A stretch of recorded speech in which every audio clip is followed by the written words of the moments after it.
According to the UN, there is not one country in the world that has attained gender equality across political, social, and economic spheres.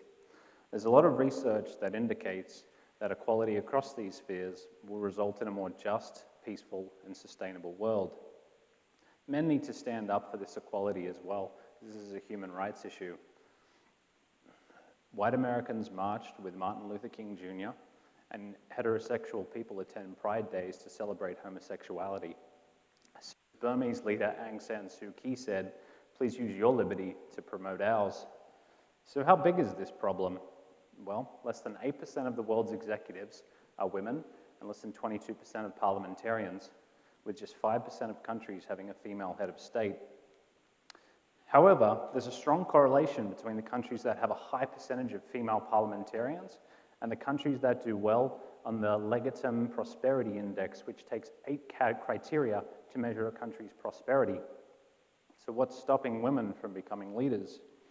Well, in some countries who culturally favor boys, a woman's power is taken from her at birth. She's killed because she's a girl.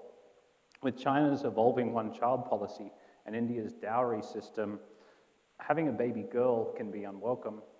In 2004, the UN estimated that there are demographically 200 million women and girls missing in the world. Something happened to each one of those girls.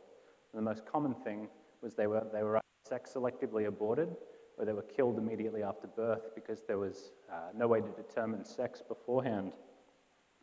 This genocide is far greater than any we've ever seen in human history. In other countries, a woman's power is taken through denial of education. Currently, there are 31 million girls primary school age who are not enrolled.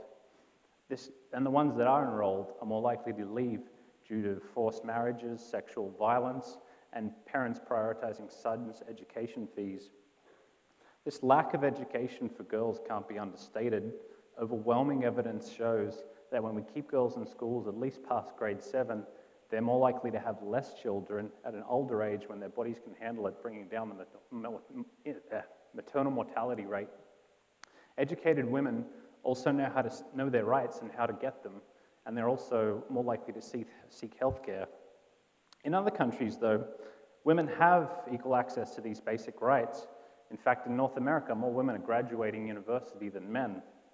However, despite this, there's still a significant imbalance in political, business, and social leadership in these worlds, in these countries. What was I going to say? Their power is taken in a very different way.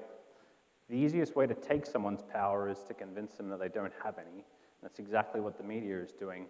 They're bombarding us with images that women should only be valued for their youth, sexuality, and appearance. Only 21% of protagonists in film are women, and those women are 4 times more likely to be sexualized. This is having a drastic effect, particularly on young girls. Only 21% of young girls think they have what it takes to be a leader. Only 3% of clout positions in the mainstream media are held by women. But there's some phenomenal stories out there of success. Meet Angeline Miramumwe from Zimbabwe. She grew up in a poor family who couldn't afford to send her to school. So she made up for the fees by cleaning her teachers' houses through primary school. But she couldn't afford secondary education, even though she was one of the top students in Zimbabwe. This is such a common story that the locals have a saying for it. Those who harvest the most pumpkins often don't have the pots to cook them. But Angeline was very lucky. She was picked up by an organization called CAMFED, Campaign for Female Education. CAMFED was started by a Welsh woman who traveled through Africa and saw the difference that educated women have on the community. Since 1993, 3 million girls in Africa have gone through CAMFED's innovative education programs. Angeline was one of them. Angeline went on to high school and thrived. And after high school, CAMFED actually employed her. And then she worked her way up, and she's now the executive director of CAMFED in Zimbabwe. If both sexes stand up to fight this inequality, Angeline's story won't be so rare. The end result of gender inequality is we're effectively excluding 50% of our resources. As Kofi Annan said, We can't realize our goals if we're discriminating against half the human race. Thank you.